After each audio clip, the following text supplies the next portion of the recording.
नमस्कार साथियों, आप सभी का हमारे YouTube चैनल पर स्वागत है। आज हम चर्चा करेंगे कि ग्रेड सेकंड साइंस के अंदर बायोलॉजी को कैसे तैयार करें।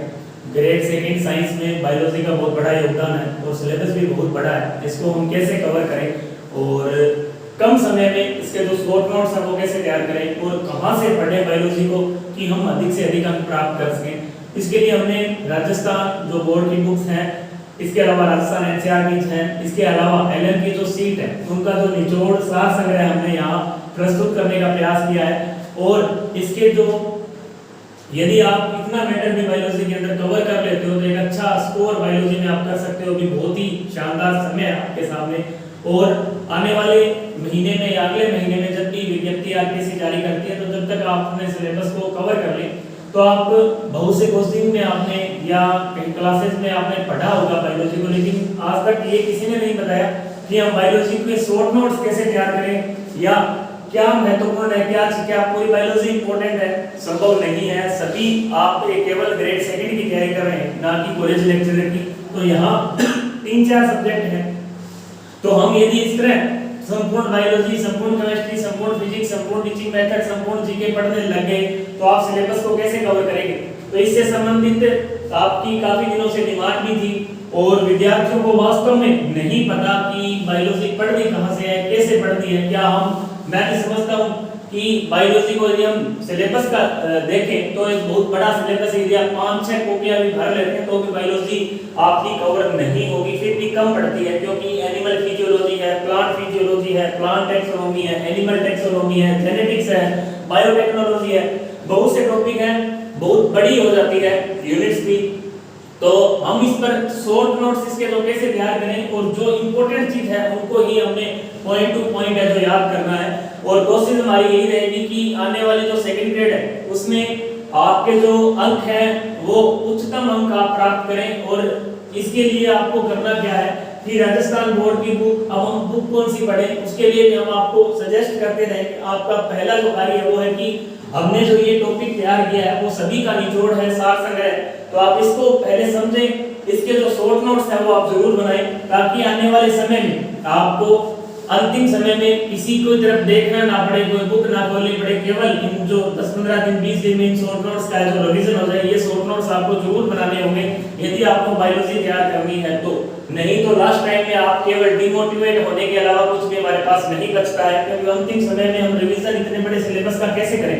वहाँ हमारे पास केमिस्ट्री भी होती है, बायो भी होती है, फिजिक्स भी होती है, राजस्थान जीके है, इंडिया जीके है, तो वहाँ समस्या आ जाती है। तो हम कोशिश करेंगे कि जहां तक 2016 से लेकर अब तक 7-8 साल में जितनी बायोलॉजी हमने तैयार की है और पीछे विगत भर्ती 2018 में हमने टॉप रैंक से सिलेक्शन भी किया है, तो जहां तक हमारा अनुमान है कि बायोलॉजी आपके लिए इतनी सफिशिएंट होगी, हम आपको जो बता रहे हैं, तो आपको केवल उसको अपनी जो कॉपी है उसमें तैयार करना है। लगातार आने वाले समय में लगातार हम कोशिश करेंगे। जैसे पार्ट फर्स्ट आज सवाल से हम इसकी जो शुरुआत करने जा रहे हैं, क्योंकि बहुत से ऐसे टॉपिक है जो कोचिंग में भी आपने नहीं किए होंगे या आपको जब आप सेल्फ स्टडी करते हैं तो इसमें भी आपको समस्या आती है कि इनमें क्या इंपॉर्टेंट है, क्या पढ़ा जा सकता है। तो इन सब पर हम चर्चा करेंगे, कहां से पढ़ें, क्या एग्जांपल इंपॉर्टेंट है, कौन सी बुक इंपॉर्टेंट है, सब पर चर्चा करेंगे। लेकिन आज हमारा जो पहला वीडियो हम शुरुआत करने जा रहे हैं सवाल से। सवाल के अंदर पार्ट फर्स्ट, और पार्ट फर्स्ट के अंदर हम सवाल का जो सामान्य परिचय आज करेंगे। सवाल कहाँ पाए जाते हैं, इनका आवास कैसा है, इनके एग्जाम्पल क्या है, इनकी कोशिका विधि किस तरह बनी होती है, या इनका जो वर्गीकरण है वो क्या रहा, इन पर हम चर्चा करेंगे। जनन है जो कौन सा पाया जाता है, आज केवल सिंपल चर्चा करेंगे। नेक्स्ट वीडियो में फिर इसका जो पार्ट 2 है उस पर हम इनको एक एक को समझेंगे। क्लोरोफाइसी वर्ग है, थियोफाइसी है, जेंथोफाइसी है, रोडोफाइसी है, तो इन पर हम चर्चा करेंगे। आज हम जो शुरुआत है वो कर रहे हैं केवल इसके परिचय से। तो आपको ये वीडियो अपने साथियों के अंदर शेयर करना है। जो भी साथी पिछली सेकंड ग्रेड एग्जाम में जिनके अच्छे नंबर है तो उनके जो भाई बहन या कोई उनके साथी जो तैयारी कर रहे हैं तो आप उनको जोड़ें, उन तक इस वीडियो को पहुंचाएं और चैनल को सब्सक्राइब जरूर करें ताकि आने वाले वीडियो का नोटिफिकेशन आपको मिले। और हमारा जो टेलीग्राम चैनल है toppers Ranveer sir second grade science के नाम से है, उसको भी आप ज्वाइन करें। जीके के लिए टॉपर्स रणवीर सर सूरतगढ़ है, उसको भी आप ज्वाइन करें। और हम कोशिश करेंगे कि भर्ती जो प्रक्रिया है उसके आने से पहले बायोलॉजी के कुछ टॉपिक हैं, चुनिंदा टॉपिक उनको कर लें ताकि आपको भी समस्या ना आए।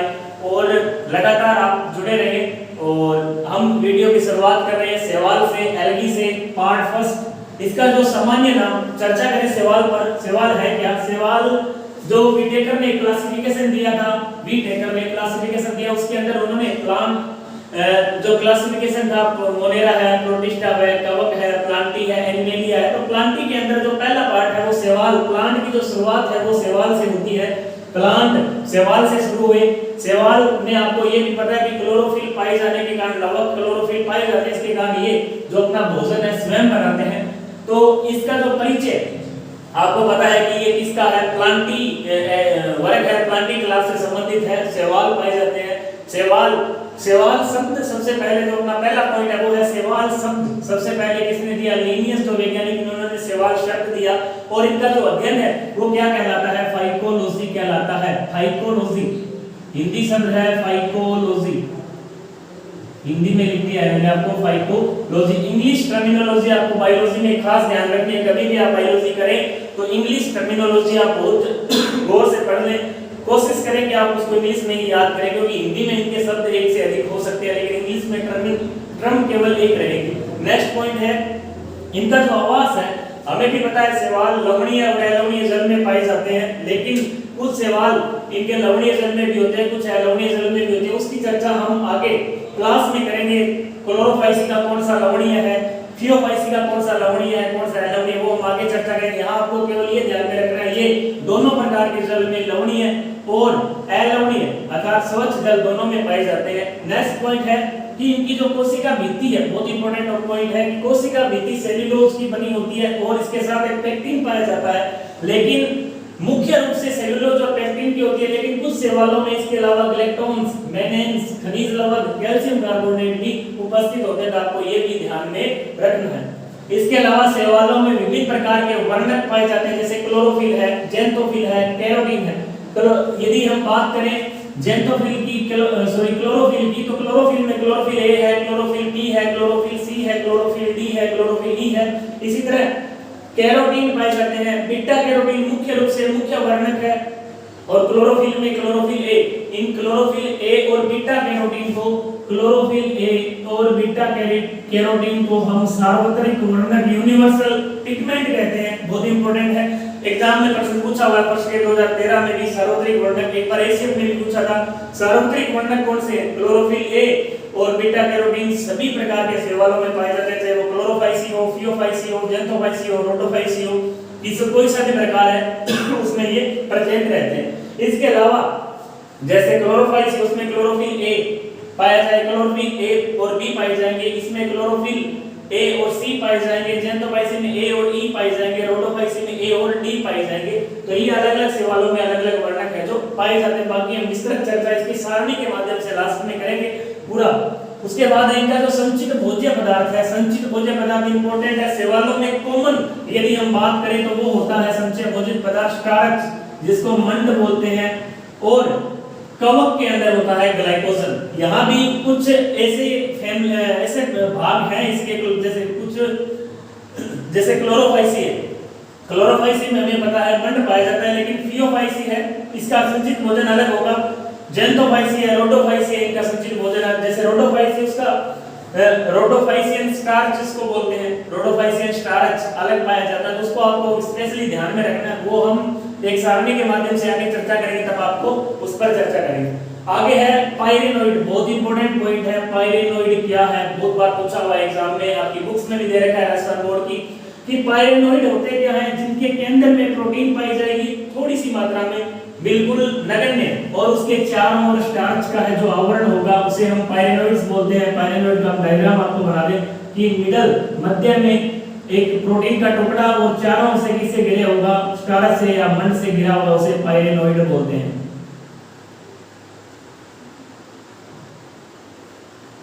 नेक्स्ट यदि हम बात करें शैवालों में जनन तीनों प्रकार का पाया जाता है। कायिक जनन है, लैंगिक जनन है, अलैंगिक जनन है, लेकिन हमारा जो काम का है वो है लैंगिक जनन, इंपॉर्टेंट जनन। सबसे ज्यादा प्रश्न लैंगिक जनन से पूछे जाते हैं, हम आगे चर्चा करेंगे। लैंगिक जनन की हम बात करें तो शैवाल के नर जननांग को पूधानी या इसको एंथ्रीडियम बोलते हैं, पूधानी या एंथ्रीडियम। एंथ्रीडियम और मादा जन्नांग को अंडधानी या ऊगोनियम बोलते हैं। एंथ्रीडियम और ऊगोनियम आपको पता होगा, एंथ्रीडियम की जो शुरुआत है वो कहां से होती है? थैलोफाइटा से। और थैलोफाइटा किसमें आते हैं? शैवाल है जो थैलोफाइटा में आते हैं। इसी तरह अंडधानी की जो शुरुआत है वो भी किससे होती है? थैलोफाइटा से। लेकिन ऊगोनियम की जगह आगे जाने के बाद आर्किगोनिया जिसको बोलते हैं, एंथ्रीडियम आर्किगोनिया की शुरुआत ब्रायोफाइटा से होती है जो कि मादा जन्नांग है। अब आगे बात करें, शैवाल के जो जन्नांग है एक कोशिकीय होंगे और जैकेट विहीन होंगे, मतलब इसके बाहर जैकेट नहीं पाया जाएगा, आवरण नहीं पाया जाएगा। इसी तरह अपवाद है कि हरे शैवाल जैसे है कारा के जन्नांग बहुकोशिकीय होंगे, जैकेट युक्त होंगे। कारा के जो नर जन्नांग है उनको ग्लोब्यूल और मादा जन्नांग को न्यूक्यूल कहा जाता है। ये शब्द आपको ध्यान में रखना है, नर जन्नांग को ग्लोब्यूल और मादा जन्नांग को न्यूक्यूल। ये बात हो रही है केवल कारा की। इसी तरह शैवाल का जो मुख्य पादप होता है वो होता है एकुड़ित। शैवाल का जो मुख्य पादप होता है एकुड़ित होता है। इनका जीवन चक्र हैप्लॉन्टिक होगा, हैप्लॉन्टिक प्रकार का जीवन चक्र इनका पाया जाता है, आपको ये भी ध्यान में रखना है। और इनकी जो पीढ़ी है मुख्य रूप से ये युग्मकोद्भिद होते हैं। युग्मकोद्भिद का होना मतलब ये हैप्लॉन्टिक है, और हैप्लॉन्टिक का होना ये क्या है? एकुड़ित है। ये चीज भी आपको ध्यान में रखनी है। नेक्स्ट आगे हम वर्गीकरण की बात करें, इंपॉर्टेंट पॉइंट है। इनका जो वर्गीकरण का मुख्य आधार है वो है प्रकाश संश्लेषी वर्णक के आधार पर इनका वर्गीकरण किया गया है।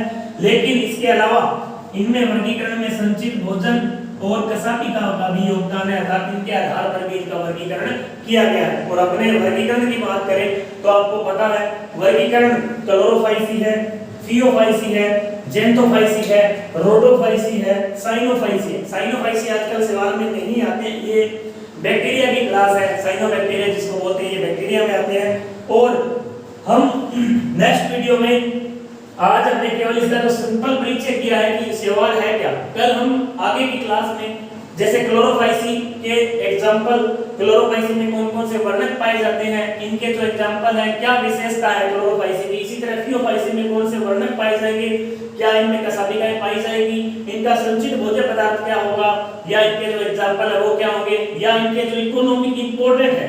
जैसे क्लोरोफाइसी का यदि कोई प्लांट इकोनॉमिक रूप से इंपॉर्टेंट है तो प्रश्नों की संख्या जो है वो यहाँ से ज्यादा रहती है, इस पार्ट से प्रश्न ज्यादा पूछे जाते हैं। एग्जांपल है, इकोनॉमिक इंपॉर्टेंट है, उस पर हम एक साथ चर्चा करेंगे सारणी के माध्यम से।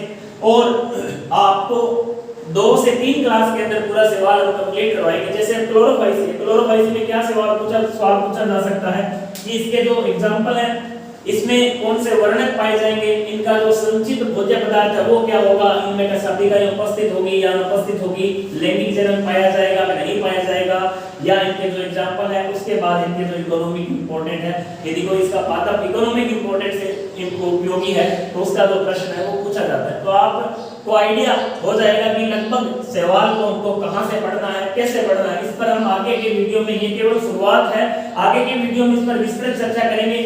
आप इस वीडियो को शेयर करें अपने दोस्तों के अंदर ताकि उनको भी इसका लाभ मिल सके, निशुल्क क्लासेस का। आगे हम नेक्स्ट अगले वीडियो में चर्चा करेंगे। तब तक के लिए जय हिंद, जय भारत, जय राजस्थान। आपको इसका जो स्क्रीनशॉट है वो ले लें और toppers Ranveer sir second grade science का जो टेलीग्राम है उस पर इसकी जो पीडीएफ है जो हमने करवाया है वो आपको वहां उपलब्ध हो जाएगी। तब अगले नेक्स्ट वीडियो में फिर हम मुलाकात करेंगे।